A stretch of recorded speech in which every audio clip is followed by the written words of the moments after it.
Let's go. I'm about to go off like a weapon. Fuel to the top, got a filled up engine. In my thoughts, obsession. I will not stop, no, I'm never second guessing. I got a God complex. Haters love to hate, but I never feel pressed. Got a lot on my plate, but I never get stressed. I'll take all the pressure like I'm acing this test. Tear it up like I'm Jason. I see the world like it's ready for the taking. I see this place like a game I'm playing. Straight to the bank to collect my payments. No negotiations, it's my way, I was born impatient. And like a damn Freemason, I'll run this nation. They call me a god. They call me a god. They call me a god. Hello guys, and welcome to my review of Harry Potter and the Prisoner of Azkaban. So this is probably like my favourite Harry Potter movie. Yeah, like this is peak. So peak. But it's actually a really short Harry Potter movie, so yeah, I don't know how long the review will be because of that. Like, it just goes by so fast, the plot. Yeah. I mean, if you think about it, like the movie could have ended like 30 minutes earlier too, if it wasn't for a certain plot thing, which we'll get to. Yeah. This has always been my favourite and scared the hell out of me as a kid, man. Oh my god, those Dementors. Like, one of the scariest things I've ever seen as a kid, man. Like, Courage the Cowardly Dog is like up there, like the highest of how scared I was as a kid from the things that could scare me. I mean, I used to be scared of spiders as well. Yeah, and just all other things. But yeah, Dementors, oh my god, they gave me like really bad nightmares. Just how creepy they were, like with that train scene, man, when you actually see them come inside to try and take Harry's soul, and just the imagery of them actually taking Harry's soul is just crazy, man. Like that kind of stuff, and just there's like flipping 8 to 10 times where Harry's basically about to die. Like, oh my god, this is probably the most like you've seen Harry nearly die in the Harry Potter films. It's just crazy. These Dementors, man. Ooh, such a lasting impact, and probably what makes it my favourite, you know, Harry Potter movie. Probably for most people too. Yeah. even it's even got to the point where my brother like says it's his favourite because I guess it used to be Goblet of Fire. Like, he really enjoyed that one. Yeah. I mean, I enjoy it too, but I thought this has always been my favourite. Yeah. But now he kind of prefers this one as the best. Yeah. Just the story, the flipping horror of this film too. Like, I actually class this movie as like a horror movie, man. Like, with the werewolves and Dementors, and just some of the imagery. It's a horror movie, man. I'm saying it's a horror movie. Watching this as a kid, Jesus. It freaked me out. Yeah, gave me some bad nightmares. But it's a classic, yeah. And at least Hagrid and Hermione actually get more screen time this time compared to like the second film, because that's one of the things that we're missing, like Hermione and Hagrid. I mean, yeah, you get to see him for like the first half of the second half, and then like the last bit of the second half, and then the third act. You don't really see him until the very end. Yeah, so the presence is kind of missed, but at least you get a lot more of them in this one. Yeah. And yeah, Hermione being the goat again, helping him out, and Dumbledore, like, he also helps a lot too. Yeah, like them two characters, man. That's why they're in my top 5. Should I say top 3 at this point, man? Especially Hermione. Like, my god, without her, what the hell would they do? Everyone would be dead. It's just too good. Yeah, she's like my top 3 at this point. I mean, I'd probably say top 5 back in the day, but just realizing how useful Hermione is, like, man, the best witch in anything. Like, the amount of times she helps save the day, I mean, to the point where she's had the most impact in saving the day too. Like, Harry Potter always gets the last blow, but that blow didn't exist without Hermione. And yeah, Winald, they kind of make him a lot more useless in this film compared to the first two. At least in the first one, he helped him beat that chest. Second one, I guess he helped a bit, and then, you know, the cow and stuff, and a few other things. But the third one, he's just completely useless. He has no impact in this movie, apart from his rat. Like, his rat has more impact in this movie than Ronald. It's really bad how they treat him in this movie. They treat him dirty. Lol. But you know, he's still lovable and stuff. I think even his little twin brothers have more of an impact in this movie than him. It's just so bad. Yeah.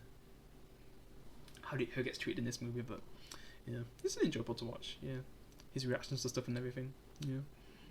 But you know, Harry Potter, just his story in this one's like at its peak. to me with his family, and getting to learn a lot of stuff about, you know, his godfather and stuff, and just all the things. Meeting someone who actually knew his family personally, learning a lot about him, about his dad and mum, like what kind of people they were. Yeah, because he always like dreams about them, and just tries to have like a thought of him being with them, like having a conversation with them. Yeah, I mean, we don't really get to see him, but we could just imagine what he just probably would wanting to say with them, I guess. Yeah, what kind of conversation he'd actually have with his parents. Yeah, and if they'd be proud of him, which they probably would. Like, he's literally saved the day. Like, he's saved Hogwarts like twice, basically. Yeah. I mean, Hermione helps a lot, but you know, still, yeah. It's just Hermione, man. Oh my god, she deserves more respect. Yeah. But yeah, just the Dementors, man. So this is like the last time you actually get to see the parents, I think. Anyway, I just can't remember. And when it comes to like the other 5 movies, I can't remember if he ever goes back to those family after this one, because he ends up having like a godfather and stuff by the end. So yeah. Who seems like he's the main villain too.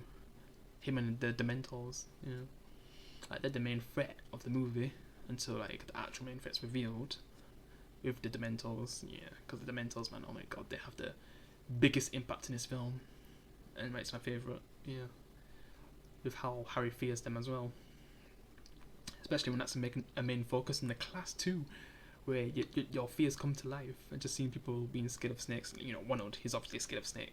I said snakes, spiders for One-Old, some other student snake, and how they just make him become something ridiculous. I think that's the spell as well. Ridiculous. But like probably like one of my top 3 spells. Expectos Patronum. Like, yeah, I love that spell.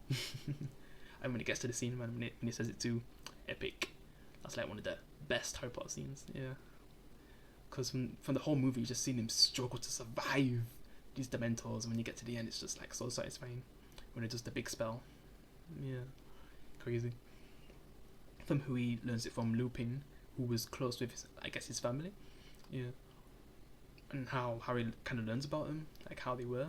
I guess like Harry's mother was like a really kind and gentle person, and I guess the dad was more like Harry, always getting into trouble and stuff.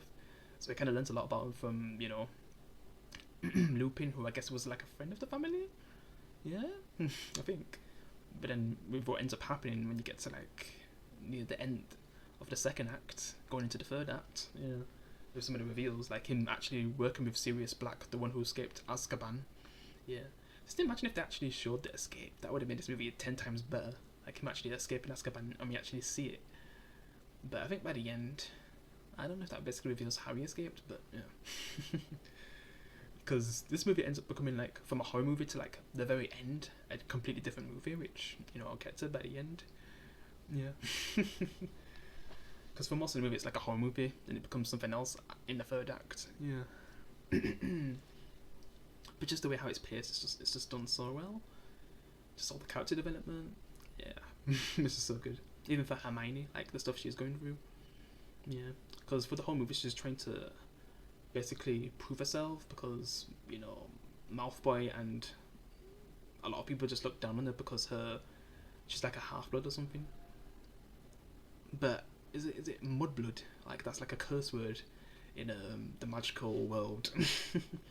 Because basically her family are not, you know, magical beings, so they don't really see her as like a true witch. But then like some of the things she's been able to do to actually protect Hogwarts, man, she's probably better than any true witch, in my opinion. Yeah, I mean, we get to see some really cool witches in the future movies, but man, Hermione, she's probably the best one. The things she's able to do and achieve later on, my god. I mean, yeah, they make Harry way more powerful by the end, but Hermione, just some of the things she's able to do, even from like the early movies, crazy, man. She was like the god to follow until Harry became like just a god. Yeah. Because it takes him a long time to be able to get like the true shine to show why he's the main character, but we still love following Harry Potter. Yeah, but yeah, basically we actually get to see like when he's at the place, like the home for like the last time. I think, I'm not sure if it is the last time, but when he's with his grandparents, we actually see where they basically get all of their negativity from. Like, I guess the grandma, or whatever I should call her. Like, it's basically the person who plays as the teacher from Matilda, basically playing the character, and she's just such a douche. Where, just imagine if Harry was living with her the whole time, he probably would have killed her. I don't even know if he basically does kill her, because he ends up turning into a balloon too. Yeah, so messed up. Because she just made Harry so angry, saying his father was just like a nobody and was a drunk, and that just completely broke Harry, and just he ends up flipping, turning into a balloon, just and everyone's reaction too. The dog starting biting him and stuff, and the fat kid just watching TV, the one that used to always bully Harry. Yeah, just the way how all that scene goes, man, it's just so funny. Then he just ends up leaving home. I mean, you could say they kick him out, but he wanted to leave at that point. He kind of ends up on the street, really, until he sees that magical bus, yeah, that ends up taking him to where he needs to go, so he can get to the main bus. And then just that scene, man, oh my god, with the Dementors when they attack the train, crazy. Even throughout the whole movie too, it's insane. Yeah. So yeah, when he gets to the school, like, basically those Dementors end up surrounding the whole school, so everyone's kind of forced to be all in one place, and all sleep in the same place. Obviously has beef with Malfoy, the usual, but Hermione just steps up and literally knocks him out in the later scene as well. Yeah, like she's taking no shit from Malfoy anymore. Yeah. Yeah. Just seen that development, and then just recently he's becoming more of a scared character. It's just the way how he acts. I've already said my piece with Weasley, but still likable. And then, you know, Harry Potter, we're trying to find out about stuff, but then like at night time, he goes with his wand, makes like a torch to find some answers. But then I guess Snape ends up finding him, you know, snooping, and that's when Lupin also comes to, I guess, kind of save the day and stop him from getting in trouble. But then, you know, Lupin kind of warns Harry to stop what he's doing, and he'll just take care of things, from what I guess Harry finds. But it seems like they end up doing the same thing anyway, because, well, Lupin's kind of up to something, which I'll say, and we don't really find out until, you know, Harry and them end up getting out and actually, you know, finding Sirius Black, because we also don't know what happened to the rat, but that wasn't supposed to be a main part of the story until that moment when they actually find him. Yeah. Also the thing with the bird, which we also get introduced to, the thing that Hagrid, you know, really cares about, and it's also like his first lesson too, teaching the kids with this bird. But then the bird ends up attacking Malfoy because he be's too rough with it. Where Harry, who kind of took his time, and he actually ends up letting him ride the bird, and you just get that classic scene, you know, where he sounds like yeehaw. We didn't go yeehaw, but that's probably that would have been my reaction. He just goes like woo. Yeah, that's a classic scene. Yeah, when he's on the water with the bird. You know, but because of what Malfoy does and his tiny injury, it makes it a big deal. Probably his dad, you know, tells him to execute the bird, and you see the execution and stuff. And Dumbledore can't really do much about it, but I feel like he already had a plan anyway to save the bird. And then things even get even worse when they find Sirius Black, because it said that Sirius Black was the one who actually killed, you know, Harry's parents. Like, he betrayed them, from what you hear from the teachers when he's snooping around in his cloak, which I haven't really talked much about the cloak. Yeah, because he kind of uses it through. Well, he uses it in the first one. I'm not really sure if he used it in the second one. And the third one, yeah, he also uses it again. So it's actually a really useful item. So people don't know he's around. Sometimes you think like, oh, I have to spy him, but then no. Yeah. But sometimes you just know that people just know that he's hiding. Like Dumbledore, for example, he probably always knows when he's around. And he's in the scene. He probably always knows that Harry's there. Yeah. Yeah. But yeah, when things start to go bad, then they actually end up trying to look for Sirius Black. But I don't even know if they're meant to find him. I mean, who's they following again? I know they was following someone. But then they end up finding, you know, Sirius Black. Harry wants to kill him because he's just so vengeful for his family. He wants to get revenge. But then you actually see Lupin come, seem like he's gonna help, but then he's actually working with Sirius Black, and then Professor Snape also comes, but you know he's obviously not working with them. He's trying to protect Harry, but you know Harry's trying to get answers, and with Snape there, he's not really gonna get answers, so he actually ends up attacking Professor Snape, making him unconscious. And then you see the rat, and you actually find out that the rat was also a part of what happens with the parents' death. Like he kind of set up the trap because he was kind of forced to, I guess. So Harry wanted to kill him too. Like Sirius Black and Lupin was just blaming it all on him, but then you know, I guess it gets to a point where they make a deal where they'll take him to the area where the castle, I think, where the Dementors will be, and they'll just let him die from the Dementors. If that was their plan, whatever the full plan was, because they just wanted to get out of that area. But then Lupin ends up turning into a werewolf, which you get a bit of information about him from that, like when he was in class, because we just kept seeing Hermione, you know, flipping in class all the time, like just randomly appear. Like you just see her always mentioning that, like, how the hell is she always there? It's just so weird. Yeah, she always appears out of nowhere. But we actually get answer to that, like, which will be coming up, which I'll explain. Yeah, because it kind of ties into the end of the movie and how the whole movie kind of changes too. Yeah, because for most of the time it's felt like a horror movie, man.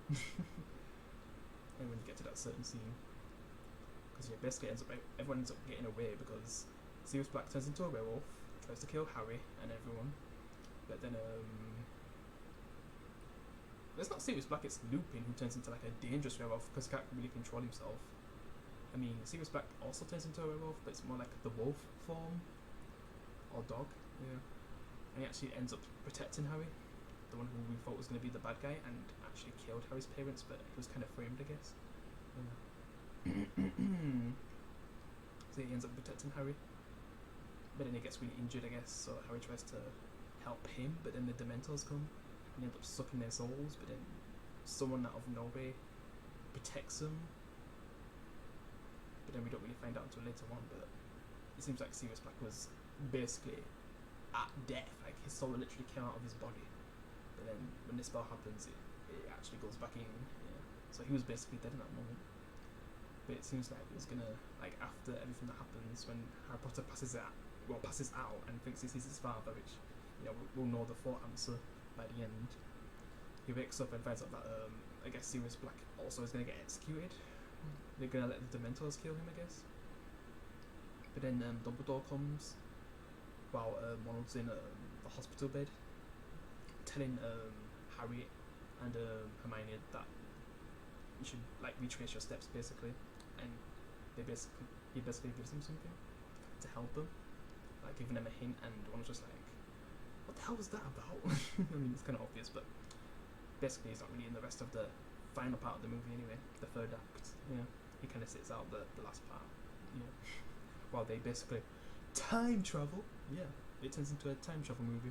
They actually go back in time, and certain things that happened earlier on actually make more sense, like Hermione just randomly appearing in places makes more sense.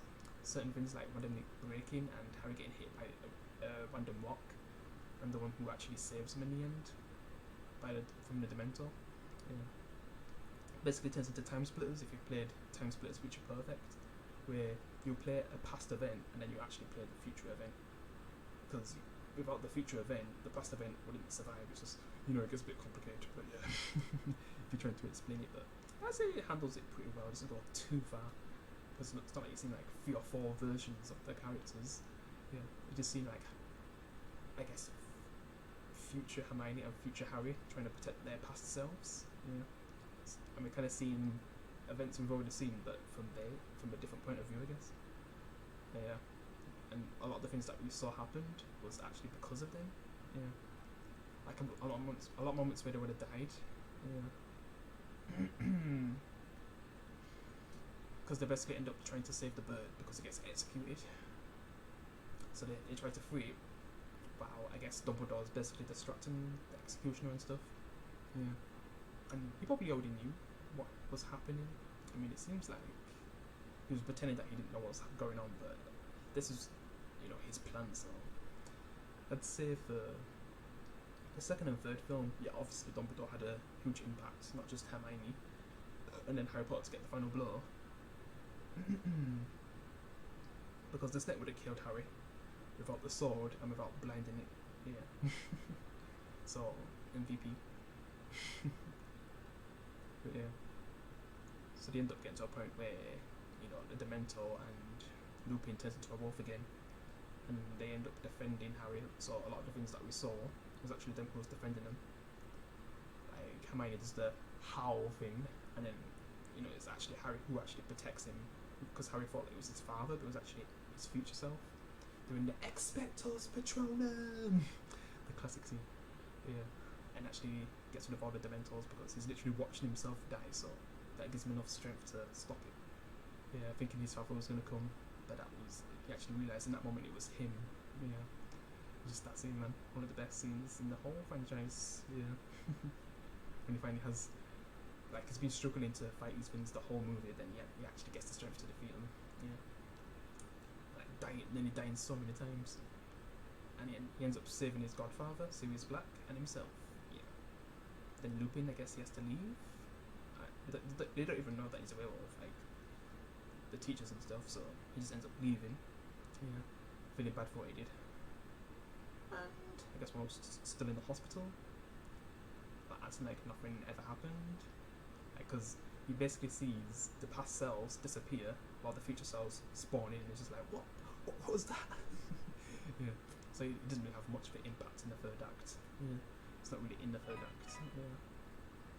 But yes, this is probably still my favourite Harry Potter film. Probably. When I rewatch them all, I feel like second place might be the Deathly Hallows Part 2, and then the third is always going to be the first one. Yeah. Because the first one's just so nostalgic and stuff. It's just a perfect movie just to watch if you just want to be chilled and stuff. Yeah. Having a nice time experiencing your childhood again. Yeah. Brings you back into the world. Yeah. And then this one's just like horror, and then at the last minute a time travel movie, and does it really well. Yeah. Yeah. So yeah, probably still gonna be my favourite. 10 out of 10 film, and the best Harry Potter movie. And basically 20 years old now, because, you know, this came out in 2003 and we're in 2023 now, so yeah. But yeah, guess I'll end it here. Appreciate you guys watching. Appreciate if you can leave a like. I'll see you in the next one.